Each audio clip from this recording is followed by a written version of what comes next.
I'm really big on developing programming that engages not only other women that I've worked with, but also the community at large. And we're in the Bronx, so the Andrew Freedman home is a Bronx treasure. My studio is here, so it's really important for me to show who I am in this space and also bring my network and my community of ladies and artists with me wherever I go.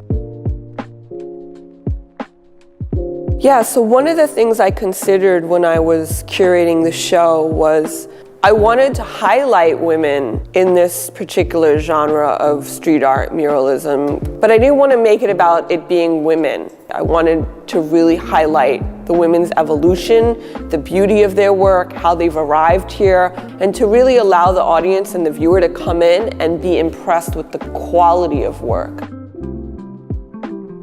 It's homies, yeah, and also women who I've admired over the past 10 years, like Hera. I was so excited to get Hera in the show because I've been such a fan of her work. I've shown Miss Van before in Brooklyn, at a show that I curated with Diana McClure, a wonderful photographer. Jane is a powerhouse. Her work is shown in multiple collections. Paulina Quintana Jornet. Her women are often cosmic-like and very goddess, which is something I completely can relate to. Martha Cooper. She's a great advocate for women in the street art, graffiti, mural arts. Then we have Sarah Rutherford. Like, her work is a showstopper. We have Nani Chacon, who's an artist from New Mexico. Her paintings are just incredibly powerful. Then we have Jeanette Beckman, who documented the whole punk and hip hop era early on in New York City. We have Lady Pink, who has been one of those women that has really stayed dedicated to her arts practice. And watching her evolution as an artist as well has been incredible. I appreciate witnessing and sharing the evolution of some of these women in the show and really honoring them to where they've come and how they can represent themselves in the contemporary art world.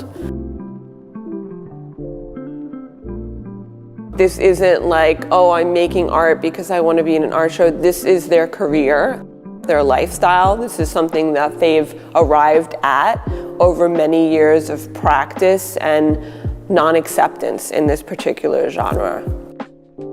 What's particularly fascinating to me about women in this particular subculture is that you have to have double tough skin. You're not only in a male-dominated art world, but then you're in a specific niche culture that does highlight a lot of the men. It's not considered by societal standards to be proper for women to climb ladders or paint illegally on the streets. I want to challenge that societal norm. I felt like I didn't have space or a platform to show my work. So I knew that if I was one, that there were many others.